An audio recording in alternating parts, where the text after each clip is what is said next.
जय हिंद बच्चों, कैसे हो? उम्मीद करते हैं आप लोग अच्छे होंगे। प्यारे बच्चों, आज का क्लास लेकर फिर आप सबके बीच उपस्थित हो गए। आज के क्लास में हम लोग अध्ययन करने वाले हैं गुणसूत्री विकार। इससे पहले हम लोग अध्ययन कर रहे थे मेंडेलियन विकार पर, और वहां मेंडेलियन विकार पिछले लेक्चर में कंप्लीट होता है। आज के लेक्चर में हम लोग शुरू करने जा रहे हैं गुणसूत्री विकार। अब गुणसूत्री विकार में कौन कौन से विकार शामिल हैं, किन विकारों पर हम लोग चर्चा और अध्ययन करेंगे, आज के लेक्चर में आप जानने वाले हैं। आज का लेक्चर परीक्षा के दृष्टिकोण से बहुत ही ज्यादा महत्वपूर्ण होने वाला है। यहां से प्रश्न बन सकता है, यानी अगर बात करें गुणसूत्री विकार की तो वेरी इंपॉर्टेंट है आपके एग्जाम के दृष्टिकोण से। आप इस टॉपिक को अनदेखा नहीं कर सकते। अगर आप इस टॉपिक को अनदेखा करते हैं गुणसूत्री विकार को, तो फिर दिक्कत होगा। अब गुणसूत्री विकार में कौन कौन से विकार आएंगे बच्चा? तो इसमें आ जाएगा down syndrome, Klinefelter syndrome, Turner syndrome. ठीक है, इन सब सिंड्रोम के बारे में हम लोग को आज के क्लास में अध्ययन करना है। परेशान मत होइए, ठीक है। आज के क्लास में हम लोग इन विषयों पर चर्चा करेंगे। किन विषयों पर? Down syndrome, Turner syndrome, Klinefelter syndrome. बारी बारी से हम लोग आज के क्लास में इन विषयों पर चर्चा करने वाले। क्या बात स्पष्ट है? किसी को कोई दिक्कत, कुछ पूछना हो तो पूछ सकते हैं, कोई दिक्कत नहीं। ठीक, तो सबसे पहले हम लोग पढ़ते हैं डाउन सिंड्रोम। क्या पढ़ते हैं बच्चा? सबसे पहले मेरे देश के नौजवान हम लोग क्या पढ़ेंगे? डाउन सिंड्रोम पढ़ेंगे। डाउन सिंड्रोम क्या पढ़ेंगे बच्चा? डाउन सिंड्रोम पढ़ेंगे। ठीक है। अब कहेंगे सर डाउन सिंड्रोम क्या होता है? भाई गजब बात ये भी तो है। गुणसूत्री विकार में सबसे पहले हम लोग पढ़ने जा रहे हैं डाउन सिंड्रोम। आखिरकार ये डाउन सिंड्रोम क्या होता है, इसे भी तो जानना जरूरी है। तो मेरे देश के अच्छे बच्चे, सबसे पहले मुस्कुराते हुए आप हेडिंग कीजिए डाउन सिंड्रोम, फिर इसके बारे में हम बताते हैं। ठीक है, आप सबसे पहले हेडिंग कर लीजिए डाउन सिंड्रोम, फिर इसके बारे में हम आपको बताते हैं। हो गए? देखिए डाउन सिंड्रोम, आखिरकार इस सिंड्रोम का नाम डाउन क्यों पड़ा? तो मेरे देश के नौजवान मैं आपको बता दूं, आखिरकार इस सिंड्रोम का नाम डाउन क्यों पड़ा। लेट कैसे हो गए? अच्छा ठीक है, अरे कभी कभी होता है, एक आध मिनट पहले हो जाता। देखो ये सब शिकायत करने लगे, सर आज 1 मिनट पहले क्यों पढ़ाना शुरू कर दिए। अरे वही 1-2 मिनट जो भी रहा हो। ठीक है, आइए बच्चा, अभी कुछ छूटा नहीं, अभी तो शुरू कर रहे हैं। ठीक, डाउन सिंड्रोम। अब डाउन सिंड्रोम आखिरकार इसका नाम कैसे पड़ा डाउन सिंड्रोम? तो डाउन सिंड्रोम बच्चा नाम पड़ा लैंगडॉन डाउन से। कहेंगे ई कौन है? एक वैज्ञानिक हैं जिन्होंने इस सिंड्रोम की खोज किया था। इस विकार के बारे में एक वैज्ञानिक है जिनका नाम है लैंगडॉन डाउन, और लैंगडॉन डाउन डाउन सिंड्रोम संबंधित विकार के बारे में बताते हैं। अब वो विकार क्या है अभी जानते हैं। तो ये डाउन सिंड्रोम आखिरकार नाम कहां से आया? तो नाम आया बच्चा लैंगडॉन डाउन। ठीक है, लैंगडॉन डाउन। जो लैंगडॉन डाउन है, इनके नाम से बच्चा इस सिंड्रोम का नाम पड़ा। लैंगडॉन डाउन जो है ये क्या करते हैं, 1866 ईस्वी में इस विकार की खोज करते हैं। किस विकार की? डाउन सिंड्रोम की। तो आपसे अगर पूछा जाए डाउन सिंड्रोम की खोज कब और किसने किया, तो आप मुस्कुराते हुए जवाब देंगे लैंगडॉन डाउन। कब किए थे? 1866 में। डाउन सिंड्रोम नाम कैसे पड़ा? तो इन्हीं के नाम से पड़ा। देखो बच्चा, डाउन सिंड्रोम और इनके नामों में है डाउन। क्या नाम है? डाउन। तो डाउन से इस सिंड्रोम का नाम पड़ गया डाउन सिंड्रोम। बात स्पष्ट हो रही है।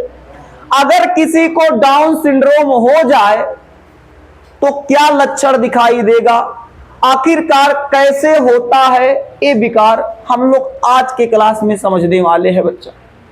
देखिए आपके जानकारी के लिए बता दे, डाउन सिंड्रोम जो होता है एक प्रकार का गुणसूत्री विकार होता है, और इस गुणसूत्री विकार में बच्चा, इस गुणसूत्री विकार में जिसके अंदर एक बीमारी या विकार या रोग होगा, जो व्यक्ति इस रोग से ग्रसित होगा, उसमें बच्चा 46 के स्थान पर मेरे देश के अच्छे बच्चे 47 गुणसूत्र होगा, गुणसूत्र होगा। 46 गुणसूत्र के स्थान पर 47 गुणसूत्र होगा। अब कहेंगे मास्टर इस 47 गुणसूत्र, एक सामान्य मनुष्य में कुल गुणसूत्रों की संख्या 46 होती है। बोलो होती है कि नहीं? हमारे अंदर कितना गुणसूत्र है? आपके अंदर कोई है 47 वाला? नहीं है, ठीक है। तो 46 गुणसूत्र होता है, लेकिन कभी कभार कुछ अनियमितता के कारण, कुछ परिवर्तन के कारण होता क्या है, व्यक्ति में 46 के स्थान पर 47 गुणसूत्र हो जाते। अब कैसे होते भी बताएंगे। अगर किसी में 47 गुणसूत्र हो जाएंगे तो एक प्रकार के विकार में आएगा, जिस विकार को डाउन सिंड्रोम कहते हैं। बात स्पष्ट हो रहा है? कितना बच्चों को बात यहां तक समझ में आ गया? हाथ ऊपर करें। यानी आपको बस इतना याद रखना है, डाउन सिंड्रोम में 46 के स्थान पर 47 गुणसूत्र होते। कितना होते हैं? 47। अब वास्तव में 47 गुणसूत्र आया कहां से बच्चा? अगर एक नर ले और एक मादा समझने के लिए, तो नर में कितना गुणसूत्र होता है, मादा में कितना होता है? 46। नर में कितना होगा? 46। मादा में कितना होगा? 46। तो जो नर होगा बच्चा, इसके 46 गुणसूत्र को क्या करते हैं? अर्धसूत्री विभाजन करते हैं। और आपको पता है जब अर्धसूत्री विभाजन होता है तो 23 गुणसूत्र जाता है। बोलो सही है ना? तो जब नर में अर्धसूत्री विभाजन होगा, अर्धसूत्री, जब नर में अर्धसूत्री विभाजन होगा तो बच्चा यहां 23 गुणसूत्र हो जाएगा। बोलो हो जाएगा। जब मादा में अर्धसूत्री विभाजन होगा, अर्धसूत्री विभाजन, अर्धसूत्री विभाजन, जब मादा में अर्धसूत्री विभाजन होगा, यहां विभाजन लिख देते हैं, विभा लिख के 0 लगा देते हैं। जब मादा में अर्धसूत्री विभाजन होगा तो बच्चा 23 के जगह 24 चला जाएगा। कहेंगे मास्टर गलत बात, आपने सिखाया था 46 का जब अर्धसूत्री विभाजन होगा तो 23 होगा, लेकिन अभी आप कह रहे हैं अर्धसूत्री विभाजन जब होगा तो 24 हो जाएगा। आखिर मास्टर ये झोल कैसा? बता देते हैं। जब मादा के 46 गुणसूत्र में अर्धसूत्री विभाजन होता है तो गुणसूत्र संख्या 21, बच्चा ध्यान दीजिएगा, गुणसूत्र संख्या 21, इसमें अर्धसूत्री विभाजन नहीं होता है। गुणसूत्र संख्या 21 में अर्धसूत्री विभाजन नहीं होगा, और जब अर्धसूत्री विभाजन नहीं होगा तो ये ज्यों का त्यों चले जाएंगे। तो यहां 23 होना चाहिए। कितना होना चाहिए? 23 होना चाहिए। लेकिन जब 21वें गुणसूत्र में अर्धसूत्री विभाजन हुआ ही नहीं और ये ज्यों का त्यों चले गए, तो बताओ 23 के स्थान पे एक एक्स्ट्रा चला गया। जब एक्स्ट्रा चला गया तो कितना हो जाएगा? 24 हो जाएगा। बात स्पष्ट हुआ? तब अब क्या होगा जब नर मादा, देखिए ये पूरा प्रोसेस मादाओं में होता है, नर में नहीं होता है, ठीक है, मादाओं में। तो अब होगा क्या बच्चा? अब होगा क्या? नर और मादा से जो संतान बनेगा, उस संतान में, अब ये बताओ नर में कितना गुणसूत्र बना? अभी 23 बन गया। मादा में कितना बन गया? पक्का ना? कितना बना? 24 गुणसूत्र बन गया। क्यों? क्योंकि 21वें गुणसूत्र के कारण, क्योंकि 21वें गुणसूत्र में अर्धसूत्री विभाजन नहीं हुआ। तो जब बच्चा बनेगा तो बताओ बच्चा क्या होगा, 23 और 24 बराबर कितना, 47 गुणसूत्र हो गया। अब बच्चे के अंदर बच्चा 47 गुणसूत्र हो जाएगा, जबकि लइकवा के अंदर 46 गुणसूत्र चाहिए, मतलब चाहिए, लइकवा के अंदर 46 गुणसूत्र चाहिए, लेकिन लइकवा के अंदर हो गया 47 गुणसूत्र। अब बच्चे के अंदर एक रोग आ गया, एक विकार आ गया, एक बीमारी आ गया, और बच्चे के अंदर जो विकार आया, जो बीमारी आया, जो रोग आया, उसे हम लोग डाउन सिंड्रोम कहेंगे। डाउन सिंड्रोम में एक बात स्पष्ट हो गया, जो बच्चा रोग से ग्रस्त होगा, इस रोग से, किस रोग से, इस रोग से, किस रोग से, इस रोग से, जो इस रोग से, इस रोग से ग्रस्त, ऐसे लिखा जाता है जी, आगा में गोड़ा फेंके वाला रहे, ग्रस्त, इस रोग से ग्रस्त व्यक्ति में 47 गुणसूत्र होते हैं। बोलो सही बात है, गुणसूत्र होते हैं, यानी होते हैं बच्चा, यानी एक गुणसूत्र अधिक होता है, एक गुणसूत्र क्या होता है, अधिक होता है, यानी डाउन सिंड्रोम एक गुणसूत्र के बढ़ जाने के कारण होता है। बात स्पष्ट हो गया, क्लियर हो गया, बात पता चल गया। तो डाउन सिंड्रोम कब होगा बच्चा, जब एक गुणसूत्र बढ़ जाएगा, यानी जब 46 के स्थान पर 47 हो जाएगा, तब जाके एक विकार उत्पन्न होगा, एक रोग उत्पन्न होगा, एक बीमारी उत्पन्न होगा, जिसे बच्चा क्या कहते हैं, डाउन सिंड्रोम कहते हैं। क्या कहते हैं, डाउन सिंड्रोम कहते हैं। क्या बात हमारी स्पष्ट हो पा रही है? बोलो बच्चा, क्या समझ में आपको आ रहा है? ठीक है, अब मैं कुछ अच्छी चीजें बताता हूं। अगर किसी व्यक्ति को, अगर किसी में, अब व्यक्ति हो चाहे बच्चा हो, अगर किसी में ए विकार देखा गया, 47 गुणसूत्र देखा गया, तो जो बच्चा होगा सामान्य बच्चे की तरह नहीं होगा, सामान्य बच्चे की तरह बच्चा नहीं होगा। इतना लिख दे, समझ जाएंगे। जो डाउन सिंड्रोम से ग्रसित बच्चा होगा वो सामान्य बच्चे की तरह नहीं होगा, ठीक है, सामान्य बच्चे की तरह नहीं होगा। तब उस बच्चे का जो बनावट होगा, जो शारीरिक बनावट होगा, मंगोलियन प्रजाति के जैसा। कहेंगे मास्टर मंगोलियन, लिख दे पहले, मंगोलियन, मंगोलियन, जाके आज गूगल सर्च कर लेना, मंगोलियन प्रजाति के बच्चों को दिखाइए, मंगोलियन प्रजाति।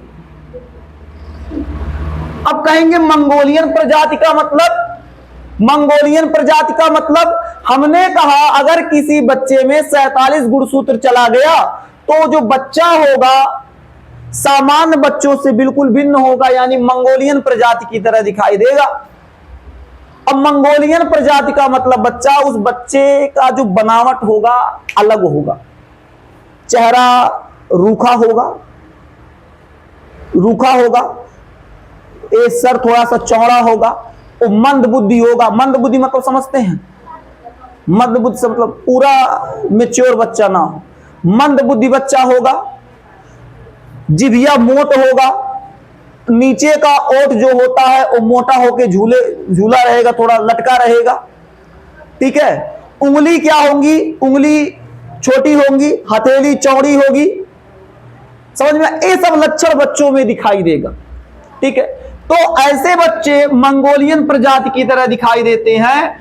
एग्जाम्पल के तौर पे कैसे लक्षण दिखाई देंगे बच्चा, तो इसमें लक्षण कैसा दिखाई देगा, ठीक है, मंद बुद्धि, मंद बुद्धि, कुछ लिख देते हैं ताकि आपको याद रहे। मंद बुद्धि, जीभ मोटा, जीभ कैसा होगा, जीभ मोटा होगा, इसके साथ साथ निचला ओठ मोटा होगा, लटका होगा, निचला, निचला, निचला इसे नहीं रहेगा, हाँ छोटी मात्रा रहेगा, निचला ओठ लटका, ठीक है, निचला ओठ कैसा होगा, लटका होगा, हथेली चौड़ी, हथेली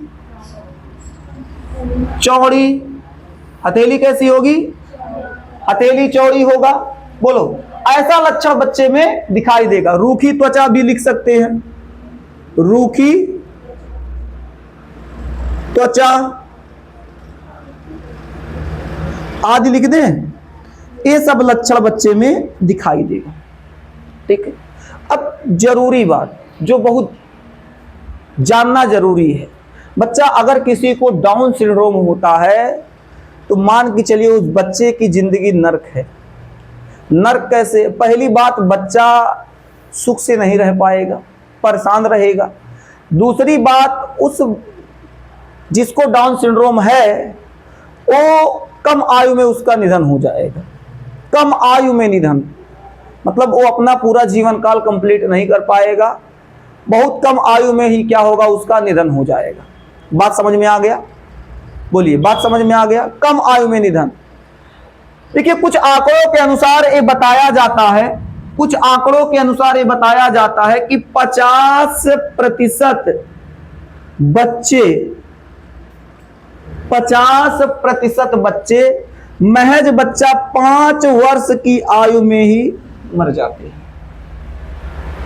50% बच्चे इस रोग से ग्रसित जो बच्चे होते हैं 50% वो क्या होते हैं, 5 वर्ष की आयु में उसके आसपास निधन हो जाता है, बच्चे मर जाते हैं, ठीक है। यदि एक आंकड़ा निकाले, हम कहें 100 बच्चे हैं तो 100 बच्चे में ऐसे 50 बच्चे होंगे, 100 का 50% निकालेंगे 50 से आएगा, तो 100 बच्चों में 50 बच्चे ऐसे होंगे जो महज 4 से 5, 5 से 6 मतलब 5 वर्ष के आसपास उनका उम्र होगा तो उनका निधन हो जाएगा, ठीक है। ये होता है डाउन सिंड्रोम। ये क्या होता है, डाउन सिंड्रोम। डाउन सिंड्रोम में क्या होता है, एक गुणसूत्र क्या हो जाता है, बढ़ जाता है। एक गुणसूत्र क्या हो जाता है बच्चा, बढ़ जाता है। क्या बात समझ में आ गया? आ गया तो नोट कीजिए, फिर आगे बढ़ते हैं।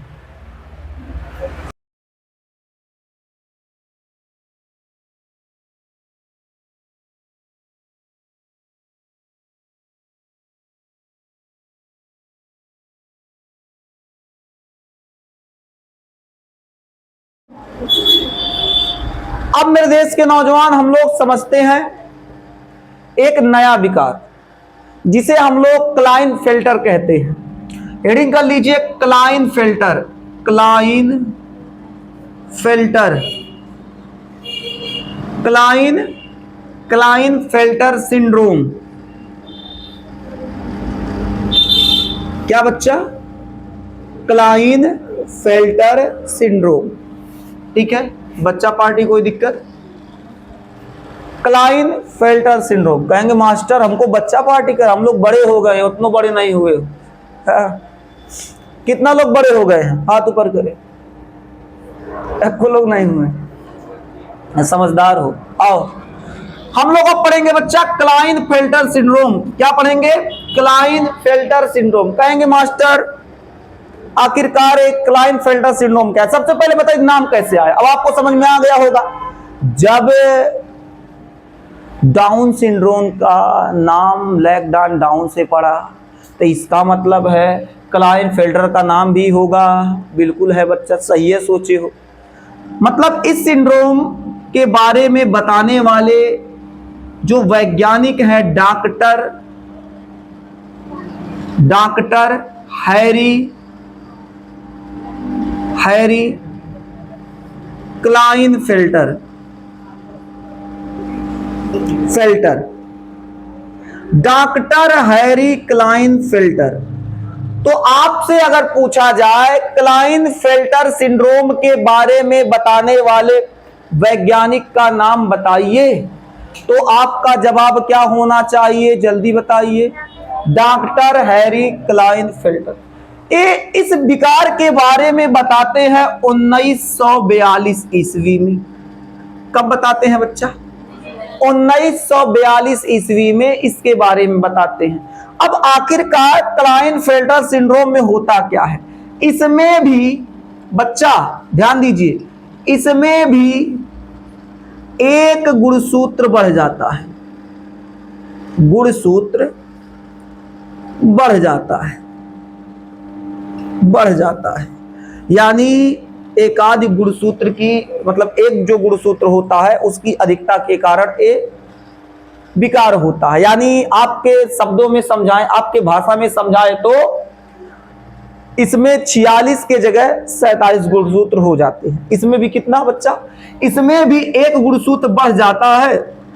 इसका मतलब बच्चा क्या हो गया?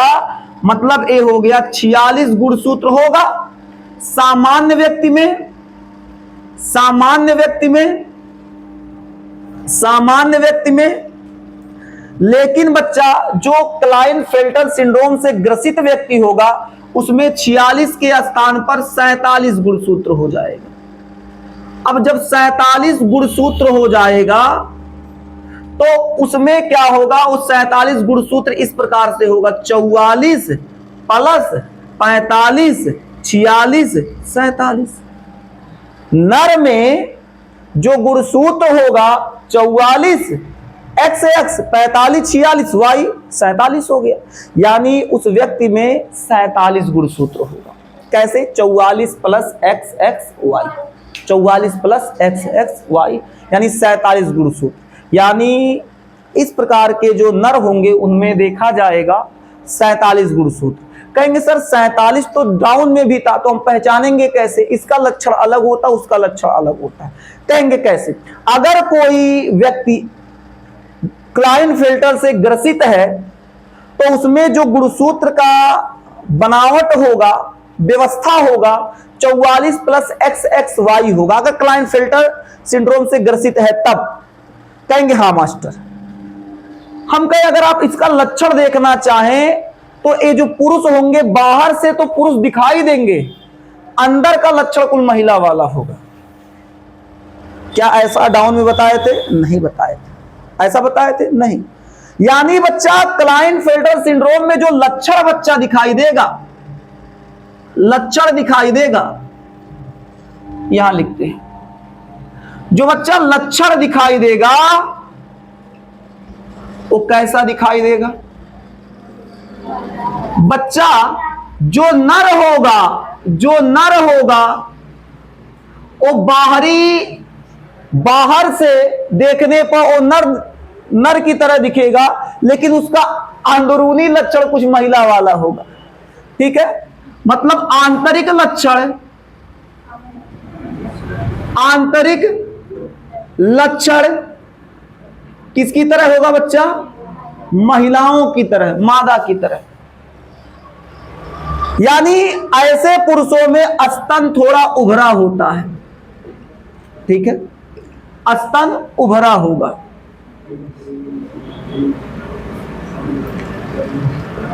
क्या बात समझ में आ रहा है? केवल यही लक्षण नहीं दिखाई देता, और इनका जो कद होता है, कद मतलब समझते हैं बच्चा? हाइट। इनका जो कद होगा वो लंबा होगा। होने के लिए लंबा दिखेंगे, पूरा लंबा दिखेंगे, कद लंबा होगा, स्तन उभरा होगा, बाहर से पुरुष दिखेगा, अंदर से समझ जाइए महिला। समझ में आया कि नहीं? गोटी खेले वाला। कितना लोग बचपन में गोटी खेली हैं? को लोग नहीं कहेंगे कि नहीं खेले, सब लोग खेली। हाँ, 4 टू बिट्टी बटोर के ऐसे, अच्छा सॉरी गाइज, सॉरी 5 गिट्टी बटोर के, एक टू फेंकेंगे, एक टू रोकेंगे, एक टू फेंकेंगे, एक टू रोकेंगे। लड़कों का गेम अलग होता है। वो नहीं हल्का हल्का गेम वो सब नहीं खेलते, वो सब कबड्डी खेलेंगे। ऐसा गेम खेलेंगे जिसमें गोड़ टूटे, माने गोड़ बोले तो पैर टूटे। चिक्का खेलेंगे, लतवा जो मार के खेलते हैं, लखनी बचपन में खेले होंगे। सही है कि नहीं? सही है? देखो, ये उसे घातक गेम होता, सब गेमों का बाप होता गुल्ली डंडा। एक बार लगे तो अखिए चला जाए, उसका ऑपरेशन के बाद वो सही ना हो। वो घातक गेम सब। लड़कियां इतना घातक, लड़कियां कौन गेम खेलती? गिट्टी वैसे लोकान खेलेंगी, गोटी। झूठ झूठ बोल रही हैं सब। चलिए सुनिए, इसके अलावा आप लोग का गेम क्या रहा होगा बचपन में? Ice price. कितना बच्चियां खेली, हाथ ऊपर कर देगा, ये सब आइस पाइस वाले हैं। लड़का सब आइस पाइस नहीं, कुछ चोर पुलिस को खेलता है। सही है, बचपन में सब बंदूक चलाए हैं, असली वाला नहीं, नकली वाला। तो कद बच्चा, आते हैं अपने टॉपिक पे आते हैं। कद बच्चा क्या होगा? लंबा होगा। कद कैसा होगा? लंबा होगा। लेकिन बच्चा कद लंबा होने के साथ इनका जो वृषण होता है, वृषण छोटा होगा। आकार में जितना वृषण का आकार होना चाहिए, उस आकार से इनका जो वृषण होता है छोटा होता है। इसके अलावा शुक्राणु का निर्माण नहीं होगा। शुक्राणु का निर्माण नहीं होता है। अब बताओ, जब वृषण छोटा होगा तो शुक्र, जब हम पढ़ाए थे टेस्टिसवा का अंदरवा पूरा दिखाए थे चैप्टर में, उसमें पिछला चैप्टर में दिखाया था। पिछला चैप्टर मतलब मानव जन्म वाले चैप्टर। तो अभी बताइए, जब आकार उसका एक आकार ठीक ठाक होगा तब शुक्राणु बनेगा। लेकिन बच्चा जब इसका आकार छोटा है तो शुक्राणु कैसे बनेगा? तो इसमें शुक्राणु नहीं बनता है, शुक्राणु नहीं बनेगा। यानी सिंपल सा घुमा फिरा के कहे ना, डायरेक्ट कहे कि पुरुष जो होता है, जो पुरुष होगा बांझपन का शिकार होता है। ठीक है, बांझपन का शिकार होता है। यानी पुरुष जो होता है, आपके शब्दों में बताया, आपकी भाषा में, तो बाप नहीं बन सकता। ठीक है, इसमें नपुंसकता भी होता है। नपुंसकता समझते हैं ना? ठीक, पुरुष जो होता है वो नपुंसकता होता है, पुरुष में नपुंसकता होता है। ये सब जो होता है लक्षण दिखाई देते हैं। क्या लक्षण दिखाई देगा बच्चा? नर जो होगा बाहर से तो नर दिखाई देगा, लेकिन अंदर से आंतरिक लक्षण कैसा होगा? मादा वाला होगा। आंतरिक लक्षण बच्चा कैसा होगा जी? मादा वाला होगा। इसके अलावा बच्चा स्तन उभार होगा। कद, स्तन थोड़ा उभरा होगा, कद लंबा होगा, वृषण क्या होगा? छोटा होगा। शुक्राणु का निर्माण नहीं होता है। शुक्राणु का निर्माण बच्चा नहीं होता है। आगे बात करें, पुरुष क्या होगा? नपुंसकता और बांझपन का शिकार होता है। क्या बात आपको समझ में आ गया? क्या बात समझ में आ गया? ठीक, देखो बच्चा, समझना जरूरी भी है। अगर आप नहीं समझते हैं फिर दिक्कत आपको हो जाएगा। तो ये आपका हो गया क्लाइनफेल्टर सिंड्रोम। ये क्या हो गया? Klinefelter syndrome. इसमें इस प्रकार की समस्या देखने को मिलती है। अगर आपसे क्लाइनफेल्टर सिंड्रोम के बारे में पूछा जाएगा तो क्या आप जवाब दे पाएंगे?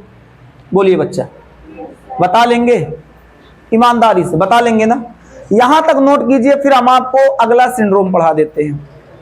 ठीक है, अगला सिंड्रोम पढ़ाते हैं, नोट कीजिए।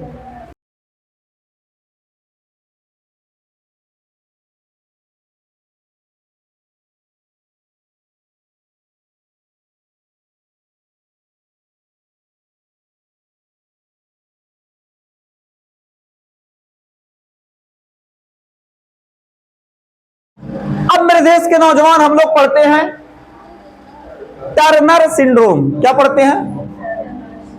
Turner syndrome. बच्चा, मुन्ना बाबू, बात नहीं, हम बतियाएं आप सुनो। ठीक है, मतलब हम पढ़ाएं आप सुनो। हम पढ़ाएंगे तो आप सुनेंगे तो आपको समझ में आएगा। आप हमको पढ़ाने लगेंगे तो बड़ा दिक्कत हो जाएगा। एक समय आएगा तब पढ़ाइएगा। हाँ, कब पढ़ाएंगे? अरे भाई, कुछ हो सके हमको ना आए तो आप पढ़ा दीजिएगा, लेकिन अभी फिलहाल आप पढ़िए, क्योंकि आपको परीक्षा निकालना है ना। टर्नर सिंड्रोम, अब युग नाम में पढ़ा होगा, बोलो। ये भी किसी के नाम पे पढ़ा होगा। ये नाम पे पढ़ा है बच्चा डॉक्टर हेनरी टर्नर। एक वैज्ञानिक थे जिनका नाम था डॉक्टर हेनरी टर्नर। देखो पीछे वाले लड़कों, बात कर रहे हो, चढ़ जाऊंगा सिनेमा पे अब मैं। डॉक्टर हेनरी टर्नर, अरे तुम लोग अब का रंगदारी बतियाए हम, भैया ना बतियाए करो, अच्छा नहीं लगता है, माँ कसम। डॉक्टर हेनरी टर्नर ये क्या करते हैं, 1938 ईस्वी में इस विकार का खोज करते हैं, इस रोग का खोज करते हैं। कब? डॉक्टर हेनरी टर्नर 1938 ईस्वी में इस विकार का खोज करते हैं। ठीक है, खोज करने के दौरान इन्होंने पाया एक सामान्य व्यक्ति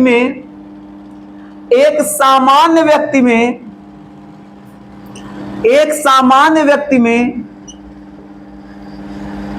46 गुणसूत्र होता है, लेकिन इस रोग से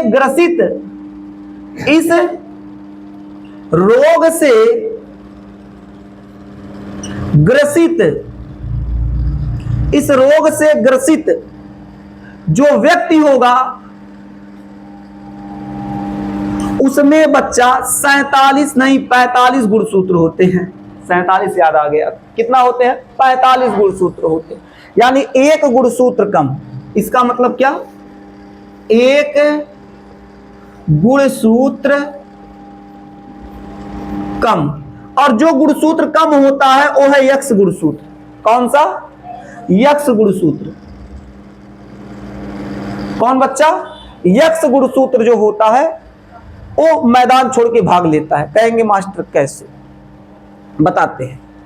एक जो नर है या एक मादा, ध्यान समझिएगा, एक नर है एक मादा, तो इसमें बच्चा होना चाहिए कितना? 46 गुणसूत्र। इसमें कितना होना चाहिए? 46 गुणसूत्र। लेकिन वास्तव में इसमें होता कितना है? 44 प्लस एक्स होता है, यानी एक यक्ष बच्चा, एक जो यक्ष होता है माइनस लगा दिए, मतलब छोड़ के भाग जाता है। पुरुष जो होगा उसमें क्या होगा? 44 प्लस एक्स वाई होता है, लेकिन यक्ष जो होगा मैदान छोड़ के भाग जाएगा, तो इसमें क्या होगा? 44 प्लस वाई।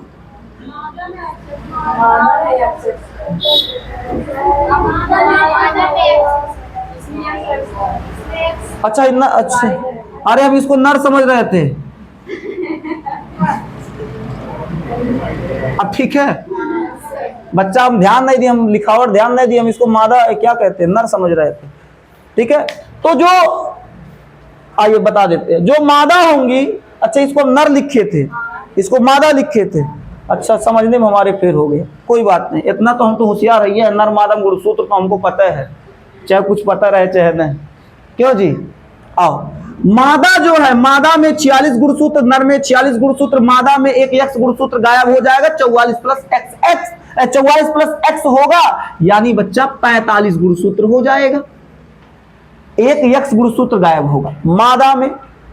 नर में 46 गुणसूत्र होना चाहिए, लेकिन उसमें एक यक्ष गुणसूत्र मैदान छोड़ के भाग जाता है, 44 प्लस वाई अर्थात 45 गुणसूत्र इसमें भी होता है, यानी एक गुणसूत्र कम, यानी कौन कम?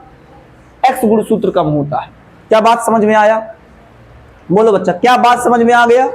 ठीक है, अब अगर ऐसा हुआ तो क्या लक्षण दिखाई देता है? देखिए, खास करके महिलाओं में इनका लक्षण बड़ा अलग होता है। कहेंगे कैसे? अगर किसी महिला में टर्नर सिंड्रोम की समस्या अर्थात 45 गुणसूत्र है, तो महिला का जो अंडाशय होगा, अंडाशय एक कम विकसित होगा। अब जब अंडाशय कम विकसित होगा बच्चा, तो अंडाणु का निर्माण, ठीक है, अंडाणु का निर्माण बोलो बच्चा, नहीं होगा, क्रॉस लगा दिए। ठीक है, यानी महिला बच्चा बांझपन की शिकार होगी। महिला क्या होगी? बांझपन की शिकार होगी। महिला का कद जो होगा छोटा होगा। कद मतलब समझते हैं? हाइट, लंबाई। महिला का कद जो होगा छोटा होगा। महिला का जो गर्दन होगा झालरदार होगा। ठीक है, झालरदार बच्चा, झालरदार। इसका मतलब बच्चा जो उसका गर्दन होगा, जैसे झालर नहीं नाप लगाते हैं ऐसे ऐसे सिकुड़ा सिकुड़ा, अरे आप दिवाली वगैरह पे झालर लगाते हैं ना, उसमें सिकुड़न होता है, उससे गर्दन में सिकुड़न होगा। क्या होगा?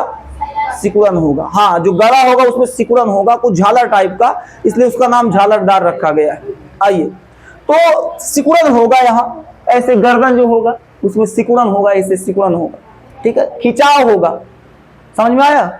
आइए, तो गला जो होगा बच्चा क्या होगा? गर्दन जो होगा झालरदार होगा। अच्छा, झालरदार क्या होगा बच्चा? गर्दन। किसकी बात हो रहा है? गर्दन। गर्दन कैसा होगा?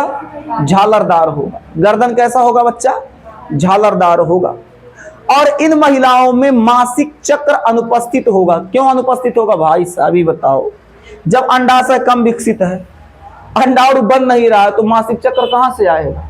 तो ऐसी महिलाओं में मासिक चक्र अनुपस्थित होता है, यानी सिंपल तौर पे महिलाएं मां नहीं बन सकती, ठीक है। अब एक आंकड़े के अनुसार एनसीईआरटी हमारी कहती है हर 5000 महिलाओं में, हर 5000 महिलाओं में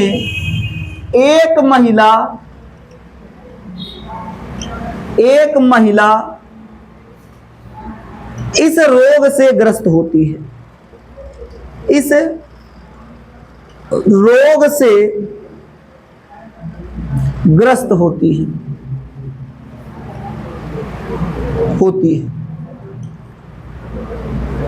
क्या बात समझ रहे हैं? यानी बच्चा, एक एनसीईआरटी हमारी कहती है अगर आप 5000 महिलाओं को खड़ा कर दे रहे हैं, कितना बच्चा? अगर आप 5000 महिलाओं को खड़ा कर दे रहे हैं तो उन 5000, इन्हें की चुन चुन के खड़ा करें ठीक है। एक आंकड़ा है, बताया जाता है 5000 महिलाओं में से एक महिला इस रोग से पीड़ित या शिकार इस रोग की होती है, या इस रोग से ग्रसित होती है या ग्रस्त होती है, कुछ भी कह लीजिए। मतलब ये रोग हर 5000 महिलाओं में से एक महिला को होता है, ऐसा अनुमान है, ऐसा आंकड़ा है। बोलो बच्चा, यहां तक किसी भी बच्चे को दिक्कत? जल्दी बता दीजिए, यहां तक किसी बच्चे को दिक्कत? तो आज के क्लास में हमने आपको क्या पढ़ाया? हमने आपको पढ़ाया डाउन सिंड्रोम, हमने पढ़ाया क्लाइनफेल्टर सिंड्रोम, हमने पढ़ाया टर्नर सिंड्रोम। टर्नर सिंड्रोम में हमने क्या बताया? डॉक्टर हेनरी टर्नर ने इसकी खोज की थी 1938 ईस्वी में। सामान्य व्यक्तियों में गुणसूत्र 46 होता है। इस रोग से ग्रसित व्यक्तियों में जो गुणसूत्र होता है, एक गुणसूत्र क्या होता है? कम होता है। यानी कौन सा कम होता है? तो यक्ष गुणसूत्र कम होता है। नर में बच्चा 46 के स्थान पर 45 होगा। अरे पिन देखो, इसको कह दिया, नर में 46 के स्थान पर 45 होगा, 44 प्लस वाई। और जो मादा होंगी, मादा में 46 के स्थान पर 45 होगा, 44 प्लस एक्स, ठीक है। इस लक्षण क्या दिखाई देगा? तो लक्षण आप अंडाशय कम विकसित होगा, अंडाणु का निर्माण नहीं होगा, मासिक धर्म अनुपस्थित होगा, बांझपन की समस्या होगी, कद छोटा होगा, गर्दन झालरदार होगा। ये सब लक्षण महिलाओं में देखने को मिल सकता है। कि पुरुषों में देखेंगे? पुरुषों में मासिक धर्म नहीं होता है। समझ में आया कि नहीं? आगे आओ। 5000 महिलाओं में से एक महिला इस रोग से ग्रस्त होती है, ग्रसित होती है, पीड़ित होती है, जो भी कहना चाहे कह सकते हैं। अब पूछना है कुछ? हाँ। देखिए बच्चा, ये देखिए दवा तो चलता है, दवा चलता है, लेकिन अब बताओ जो रोग जन्मजात है, जो रोग जन्म से है, डॉक्टर कब वो कहेगा कि फला चीज की दवाई नहीं है, ओकरे लगे जाओ कुल चीज की दवाई है। समझ में आया कि नहीं? जाएंगे तो कुछ ना कुछ आपको जो तकलीफ होगा उसी का दवा वो दे देगा। लेकिन क्या बताओ, गर्दन जिसका झालरदार होगा उसका गर्दन सही हो जाएगा? नहीं होगा। जिसका अंडाशय कम विकसित है, क्या वो फैला देगा? फैला देगा तो क्या अंडाणु बना देगा? मासिक धर्म आ जाएगा? कद बौना है तो क्या छोटे बड़ा लंबा कर देगा? क्या ऐसा संभव है? ठीक है। हाँ, इस चीज का इलाज है कि जो इस व्यक्ति में है वो अगली पीढ़ी में न जाए, ताकि अगली पीढ़ी सब कुछ सही हो, कोई दिक्कत न हो। अगर एक पीढ़ी में है, अगली पीढ़ी में जाएगा तो फिर दिक्कत होगा। तो इसका रोग हो सकता है। क्या बात समझ में आ गया ना? और कुछ पूछना है? बच्चे विकलांग क्यों पैदा होते हैं? बच्चा देखिए कुछ सिंड्रोम के कारण बच्चों में समस्या होती है। जैसे मैंने आपको अभी थोड़ा, जब पहला टॉपिक हम पढ़ा रहे थे आपको, जब पहला टॉपिक, मुन्ना बाबू ए भैया बात मत किया करो, पगले रुलाओगे क्या, न बात कीजिए। अगर कोई प्रश्न पूछता है तो उन प्रश्नों को सुनिए, आप प्रश्नों के साथ उत्तर को भी सुनिए। तो जब हम आपको डाउन सिंड्रोम पढ़ा रहे थे तो डाउन सिंड्रोम में बताएं कुछ गुणसूत्री विकार के कारण बच्चों में 46 की जगह 47 गुणसूत्र हो जाता है, जिससे बच्चा मंद बुद्धि का हो जाएगा। और देखो गुणसूत्र में जब परिवर्तन होता है बच्चा, जब गुणसूत्र में परिवर्तन होगा तो बच्चों में अलग अलग प्रकार की विकार आ सकते हैं। समझ में आया कि नहीं। विकलांगता कुछ जन्मजात होगा, कुछ विकलांगता जन्म के बाद होगा। जैसे जन्म के बाद अगर पोलियो वोलियो मार देगा तो विकलांग हो जाएंगे। समझ में आया कि नहीं। तो जन्मजात जो होता है उनके गर्भकाल से होता है, और गर्भकाल में कोई अनियमितता आता है जिसके वजह से बच्चों में परिवर्तन होता है, विकलांगता आ जाती है और कुछ बदलाव आ जाता है और कोई समस्या हो जाता है। ठीक है, एक गुणसूत्री विकार की वजह से होता है, गुणसूत्र के कारण होता है। ठीक है, अब किसी के 21वें गुणसूत्र में नर मादा का संबंध बना, बच्चा बना, और बच्चे में क्या हुआ, जब लिंग निर्धारण हो रहा था तो उस समय क्या हुआ, उसके 21वें गुणसूत्र में परिवर्तन आ गया, जिससे क्या हुआ, अर्धसूत्री विभाजन नहीं हुआ और 46 गुणसूत्र था, 23 होना चाहिए, अर्धसूत्री विभाजन के दौरान 24 चला गया, तो वहां 23 और 24 मिलकर 47 हो गया, बच्चा तो बिल्कुल भिन्न हो गया ना। ये सब होता है गुणसूत्रों के कारण। समझ में आ गया। और कुछ? ठीक है, हाँ बाबू। हाँ